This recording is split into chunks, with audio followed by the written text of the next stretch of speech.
This is another interesting thread to add to the tapestry of American history. Now, it was called Operation Reunion. This was the World War II plan to rescue American POWs from the Nazis and the advancing Soviet army. Now, the plan was simple. Fly from Bari Air Base in southern Italy across the Adriatic, across Yugoslavia, and then land in Bucharest, Romania. That's about a 600-mile trip one way. Pick up 1,162 ex-prisoners of war, who until a few days previously had been prisoners of the Romanian government. So how did this happen? Well, it was with the stroke of a pen. King Michael of Romania had kicked the Nazis out of his country and joined the Allied cause, thereby setting 1,162 Allied airmen free. The problem was, no one in the Allied High Command realized what was happening.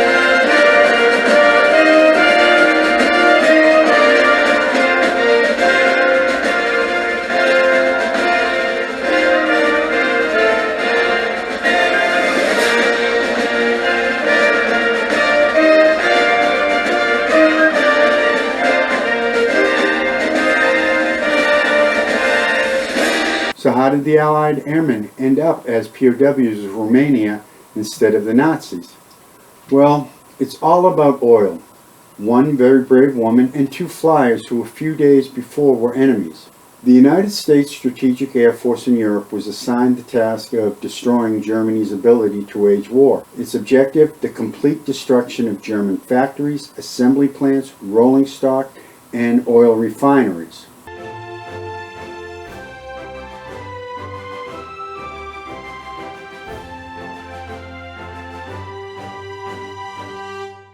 Now, oil refineries were extremely important during World War II. Oil was the lifeblood of every belligerent nation. No oil, then planes didn't fly, trains didn't run, tanks didn't move, supplies didn't get to where they were needed. Ploiesti, Romania supplied 30% of Nazi Germany's oil. Hitler needed that uninterrupted flow of oil from the Ploiesti oil fields for his nefarious plans of world domination. Well, the United States Army Air Force said, "Think again, Adolf." Now, the first strike against Ploiesti took place on August 1st, 1943. It was codenamed Operation Tidal Wave.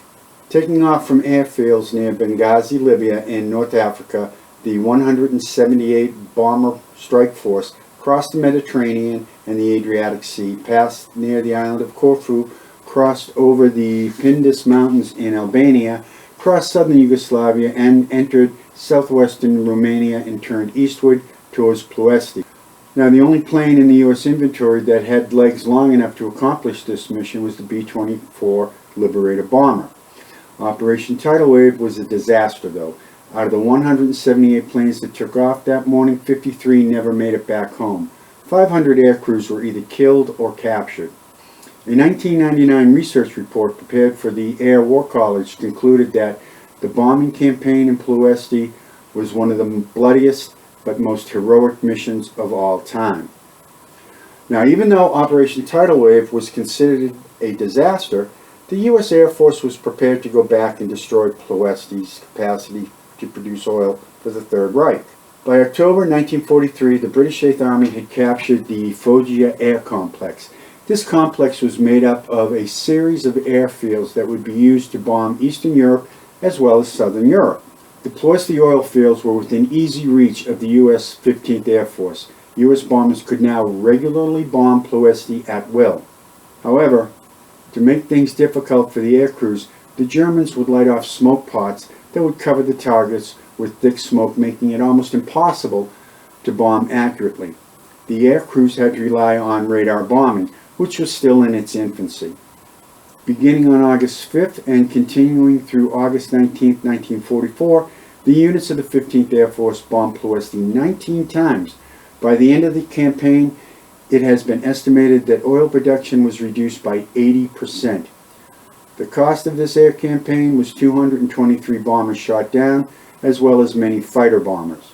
Now, in bomber crews alone, the total loss for that period over Ploiesti was 2,230 men, of which 1,100 were captured. This total includes both the fighters and the bomber crews. Now, in my last video, I told the story of the July 3rd mission to Giurgiu, Romania. Now, it was on that mission that my uncle, Captain Arthur Stavely, and his crew had been shot down. I left out one crew that was shot out of the skies of Giurgiu that day. It was Second Lieutenant Holgate's plane. Now, he reached the aiming point. He had one engine feathered and was under attack. The only witness to Holgate going down was Technical Sergeant Frank Lozito. He described what happened to Holgate and his crew. I was in the waist gun section when we were attacked by fighters. As the bombs went away, I was looking outside of the ship's waist window and I saw a plane, a B-24, about 3 miles out at 7 o'clock. I'd watched it for a while and saw little tiny shining specks above it and around it. I knew that it had dropped out of formation due to one feathered engine, and to my knowledge, I believe that was the ship that Holgate was in that was being attacked. Now, if a plane had to leave formation, the odds of that plane getting back to its home base were slim to none.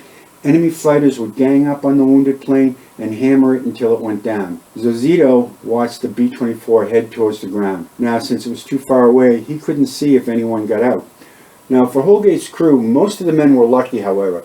There were 2 men who did not come back, Staff Sergeants Charles Hawkins and John Schultz. Both men were married. For the men that successfully bailed out and were captured by the Romanians or the Bulgarians, it was actually a blessing.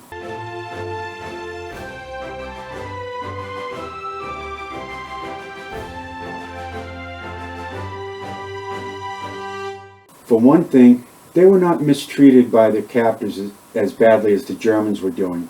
But the other reason was even more important. You see, when the Soviet army crossed the border into Romania, King Michael realized the tides of war had changed. On August 23, 1944, King Michael announced over the radio that Romania had switched sides. Romania was now on the side of the Allies. Now, the American POWs in Bucharest heard the news in real time on their clandestine radio. The men went wild. The news also broke that the Romanian puppet government of Ion Antonescu had been overthrown. The next day, the POWs had 2 visitors. The first visitor was a Romanian army colonel who advised them to remain at the prison camp until further instructions were received. However, the fences were open and they were no longer restricted to the camp. It's the next visitor that's interesting. She was an amazing woman who many American airmen owe their lives. She was 50-year-old Romanian Princess Ekaterina Karaja. Now, Dwayne Schultz, writing for the website warfarehistorynetwork.com, stated, Princess Karaja was having lunch on her 1,000-acre estate when the August 43 raid on Ploiesti began. Now, the princess was no idle royalty. She had developed a passion for helping people in need, especially orphans. On that day, back in August 43, Princess Karaja made it her business to protect the downed American airmen. So on August 1st, 43, American navigator, First Lieutenant Richard Britt, was pulled from his downed plane. It was Princess Karaja who had organized the locals to help get Britt out of his crashed plane. Now, as she was helping Britt into her car to get medical attention, 2 German soldiers appeared and demanded that she surrender the Americans to them. Now, as Lieutenant Britt recalled, Princess Karaja said in the most impolite German, "Go to hell." Well, the 50-year-old princess would not back down. She could have been shot for refusing to obey the Nazi soldier's order.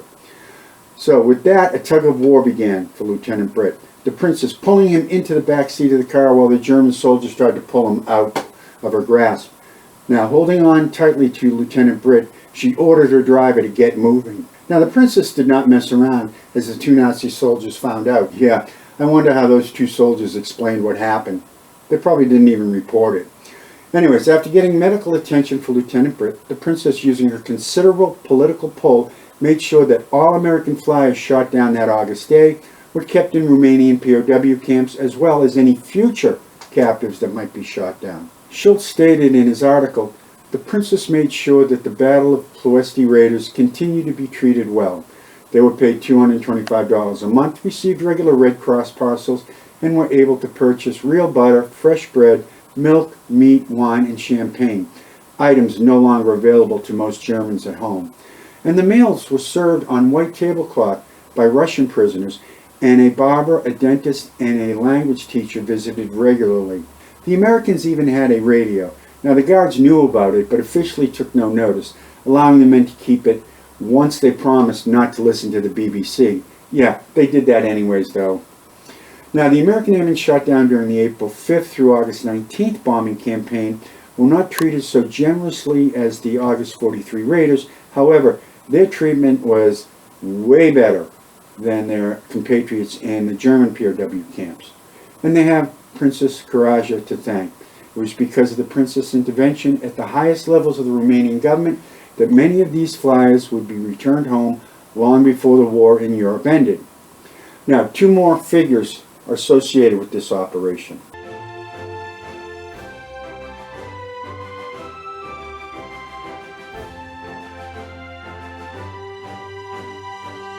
Lieutenant Colonel Gunn had recently taken command of the 454th Bomb Group, flying out of their base in Cerignola, Italy. Now, only a month into his new command, Lieutenant Colonel Gunn was shot down on a bombing run over Ploiesti. Now, in his article, which he wrote for the Aerospace Historian in 1966, he described the events of August 17, 1944. The group was bombing from an altitude of 24,000 feet. Now, on this day, the tactics had changed. The group would use radar to counteract the smoke screen over the target, and they would bomb in squadron formation instead of the group formation. This would make it a little bit more accurate. Now, Gunn stated, during the run-in from the initial point, and just prior to releasing our bombs, we were struck by an unusually accurate flak. Now, with the result that 4 of the 8 aircraft in the lead squadron were shot down, including mine. Lieutenant Colonel Gunn's plane received a direct hit in the number 1 engine. He turned the lead over to Captain Porter. Gunn stayed in the number 2 slot until he received a second direct hit, which took out his number 2 engine. Now, it was at this point that Gunn had no choice. He was forced to leave the formation and ordered his crew to bail out. Now, he was quickly captured, and after spending a few days in the interrogation camp, Lieutenant Colonel Gunn was sent to the main POW camp in Bucharest. It was only then that he found out he was the senior officer present. In other words, he was the commanding officer of all POWs in Romanian hands. Now, at that time, there were over 1,100 Americans in Romanian custody, 400 officers, and 700 enlisted personnel in Bucharest. There were also 100 captive American POWs from that August 43 raid being held in a camp at Târmăsul de Jos in the Transylvanian Alps. As I mentioned earlier, when the Romanian government capitulated on August 23, 44, the Americans had 2 visitors. The following day, it was that second visitor that made an impression on most of the men. Princess Catherine Karaja asked to address the American officers. Unlike the Romanian colonel, she spoke of the fear she had when the day would come when her country would be overrun and occupied by the Russians. Gunn wrote, she went on to tell us in rather positive terms that the imposition of such a Russian communist regime was probably the worst thing that could happen to her little country. Now, this very forceful talk was received rather strangely by some of the young officers because, after all, the Russians were our allies in the effort to beat down the Nazi war machine. The princess understood what would happen when the Soviets liberated Romania. They would never leave. Now, the Allied High Command also realized that the Soviets would use the American POWs as bargaining chips in any future negotiations over boundary lines. Now, Gunn understood what the princess was saying, but he had more important issues to deal with after the capitulation. The Germans had an airfield located at Bănești, it's approximately 15 miles north of Bucharest. Almost immediately after King Michael's broadcast saying Romania was now on the side of the Allies, the Germans began bombing the city. Gunn had to get his POWs out of harm's way and back to the Allies somehow. So, Gunn stated in his article, as soon as the bombing began, what had been mere disorder became chaos. The situation continued in Bucharest as long as I was there. Now, after the visit of the princess, I had been unable to locate a single Romanian individual in authority. On visiting the enlisted man's camp, I found the same situation. He goes on to say, I did not restrict the POWs at either camp to the confines of the prison, but instructed them to stay within the city and take refuge in shelters or basements during any bombings. Now, the POWs were in a precarious situation. Romania was on the other side of the Adriatic. Gunn could walk his men out south through Bulgaria to Turkey, but that would be over 400 miles, most likely on foot. Now, to the north, they faced the German army. That was unacceptable. To the east, the advancing Russian army. The POWs were free, but how long? And what danger did they face from the Soviet army as it approached Bucharest? Gunn's first concern was to get all the POWs out of Bucharest and safely into the countryside away from the German bombing. Now, the Romanian hierarchy was nowhere to be found. The war ministry had been evacuated. There was no one in authority who could help Gun.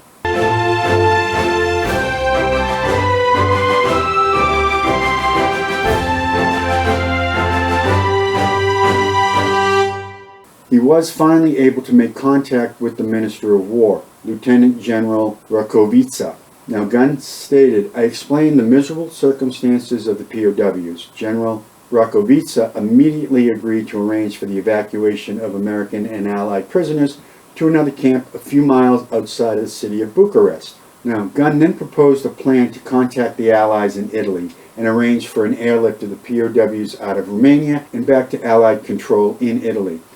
Minister of War Rakovica listened to Gun's plan, but was hesitant at first.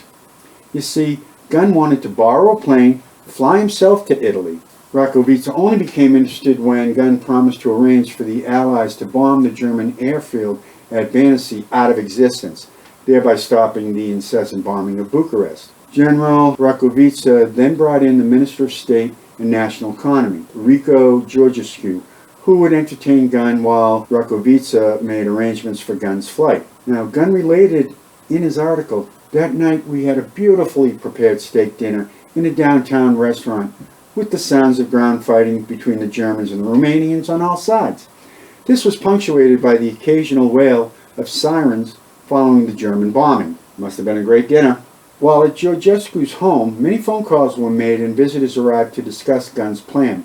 Not on how they would get the POWs out safely, but on the plan for the bombing raids on the German airfields. Now, I can understand the Romanians looking out for themselves, but I just wonder, what kind of delays would have popped up if the city of Bucharest had not been under intense German bombing? Gun was awakened early the next morning. He was driven to the head of the Romanian Air Force and told that all arrangements had been made for his trip to Italy. Gun was to be flown in an obsolete twin-engine Savio Marchetti aircraft. He would take off from Ploiesti airfield. Now, when Gun arrived at the airport, he was met by the pilot and two armed enlisted men. They were the ones who would fly him to Italy. 20 minutes after takeoff, the plane developed engine trouble, so the pilot said. Gun believed the pilot was ordered back to the airfield. He later learned that the two armed enlisted men were put on the plane to guard him. It was thought that Gun might murder the pilot and take over the plane. I don't know why. He's getting to Italy. Now, this is where the princess might have had a hand in helping Gun get out of Romania. When Gun stepped off the plane back at the airfield, he was met by Romania's top-scoring ace, Captain Constantin Cantacuzino, a Royal Romanian family member and a commander of the fighter group in Bucharest. Now, it's never been proven that the princess was involved with helping Gun get to Italy, but her pull within the government and her royal family association cannot be discounted.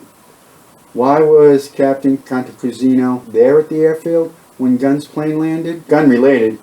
As I stepped out of the aircraft, I was met by a Romanian captain by the name of Constantin Cantacuzino. He proved to be a Royal Romanian family member and commander of the fighter group in Bucharest. He spoke to me in excellent English, saying, "If you will ride in the belly of a Messerschmitt, I will take you to Italy." Now, Gun, seeing he was rapidly running out of options, quickly agreed. The Messerschmitt 109 needed to be modified for Gun's trip. The compartment housing the radio had to be cleared out, leaving barely enough room for Gun to lay flat on his stomach. Now, while modifications were being made to the plane, Gun was summoned to Dr. Mananu, the interim president of Romania. Gun stated, "Dr. Mananu made a most impassioned plea that upon arriving in Italy, I immediately make recommendations in the name of the Romanian government for the occupation of that country by either the British or American forces." Now, the officials in the Romanian government knew Stalin would occupy Romania if the Allies did not. Now, even though Gunn promised to impress upon the Allied leaders the necessity of an Allied occupation, that wasn't going to happen. Romania was in the Soviet zone of operation. There was no way they could do that. Gunn was eager to take off. Now, Captain Cantacuzino would not be rushed. Cantacuzino pointed out that Gunn would be buckled up inside of the fuselage, unable to move more than a few inches in the event of a crash or an enemy attack. Gunn would have no way to get out of the plane. Therefore, he was meticulously planning the flight. Well, finally, after Gunn hand drew maps of the Italian coastline and detailed maps of the location of the barrage balloons and the anti-aircraft positions surrounding San Giovanni Airfield, they were ready to take off the next morning. Now, the plan was to take off on August 28th at dawn. However, Cantacuzino was worried about the Nazi sympathizers among the Romanian-based personnel. He approached Gunn with a plan. Now, the word was put out that Cantacuzino and his American passenger would be leaving at dawn on the 28th. However, once the ME-109 had the American flags painted on each side, Cantacuzino, under the pretext of trying out the space in the fuselage, had Gunn get in with his bulky and heavy flight gear to make sure Gunn could endure the flight. So Gunn struggled through that 18-inch square opening. The panel was quickly buttoned up. Captain Cantacuzino started the engine and at 5:30 p.m. began his takeoff roll. Before anybody realized what was happening, Cantacuzino and Gunn were in the air heading for Italy. Now, the flight was actually anticlimactic. Nothing happened in the air. No fighter attacks, no crash landings in the sea. From the time of takeoff until landing at San Giovanni Airfield, it was only 2 hours. The last hurdle to get over, though, was the landing on the airfield. The field was ringed with 40mm anti-aircraft guns. Cantacuzino circled the airfield with his gear down and wagging his wings, signaling to the anti-aircraft gunners that he was friendly. Now remember, they were in an enemy plane that had hand-painted American flags on both sides of the fuselage. The anti-aircraft gunners could have shot them out of the sky in an instant. You know, the old adage, shoot first, ask questions later, comes to mind on this one. Now, Gunn wrote, I was told later that the AA gunners followed us around the pattern with their 40mm, but not only did they recognize the friendly type of approach, they were able to see clearly the American flags painted on the sides of the aircraft. Now, Cantacuzino and Gunn were extremely lucky. When they pulled Gunn from the fuselage, he was hypoxic. They had been flying at 19,000 feet with no oxygen for over half of the flight. Now, after being revived and given some food, both men were taken to the Bari airfield. That's about an hour away. It was here that the rescue mission was planned and executed, as well as the bombing of the German air base at Banassi. Now, planning Operation Reunion was done very quickly. The first stage of the mission, Captain Cantacuzino would fly back to Romania to confirm that the Ploiesti airfield was still under Romanian control. Once that was verified, Stage 2 would send 2 B-17 bombers transporting radio equipment and personnel to Romania. The main problem was to keep the mission secret, not only from the Germans, but also from the Soviet government. The U.S. was concerned that the Soviets would use the POWs as bargaining chips in future negotiations over boundary lines.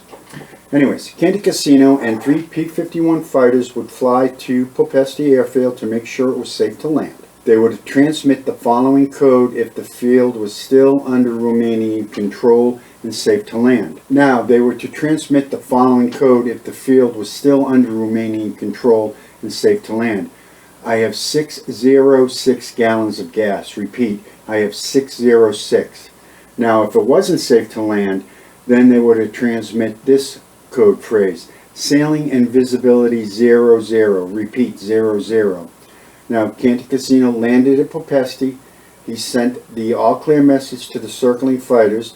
The 3 P-51 fighters relayed that signal back to the field that it was safe to land. Now, immediately, 2 B-17 bombers took off for the Ploiesti, loaded with the radio equipment and the detachment of personnel. They were to land, unload the radio equipment, and set up shop. These 2 B-17s were to take 10 POWs each and fly them back to Bari airfield in Italy. Now, unfortunately, the radio detachment could not make contact with Bari airfield, so Captain Cantacuzino had to fly out the following morning with the plans for Operation Reunion. Now, August 31st, the operation was set in motion. Now, B-17s were reconfigured to hold as many as 20 passengers in their bomb bays. Some bombers were modified to hold up to 10 stretcher patients. The bomber crews were reduced from 10 men to 6 to make room for more evacuees. The main problem was to get all the POWs to the airfield. A large number of the ex-POWs were scattered around the country. These men were contacted through the radio broadcasts, press releases, as well as getting help from the local population. They were instructed to report to the hotel ambassador in Bucharest for the evacuation. The mayor of Bucharest requested or requisitioned 57 buses from the capital. These were used to collect the POWs, some of whom were as far away as Brazov.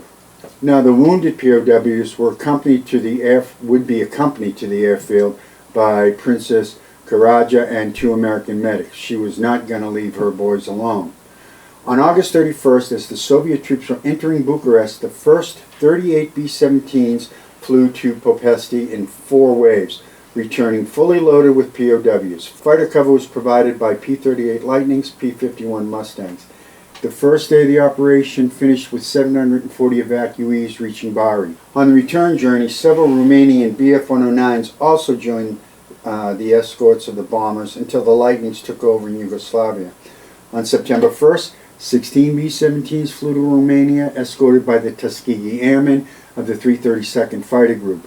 The bombers carried 20 passengers each, with 1 B-17 carrying 10 stretcher patients.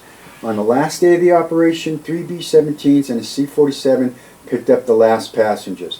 The operation concluded with the 15th Air Force airlifting 1,162 ex-POWs, of which 1,127 Americans, 31 British, 2 Dutch, 1 French, and 1 Romanian who claimed dubious American citizenship. A total of 59 B-17s, 94 P-38s, 281 P-51s, and a C-47 took part in the operation. There was no serious enemy opposition encountered, only moderate flak fire. There were 2 J-52s, both of them were shot down, and 2 Bf-109s, with 1 being damaged. We only lost 1 P-38 during that mission. Well, anyways, this is the story of how the U.S. Army Air Force got out over 1,000 POWs from Romania. I hope you liked this story. If you did, hey, hit that like button and ring the bell. This way you're notified when I post new videos. Also, if you could subscribe to the channel, that would be great. If you could leave a comment below, that would be great. That helps the algorithm, and it basically gets my video out to more people. Anyways, thank you for watching.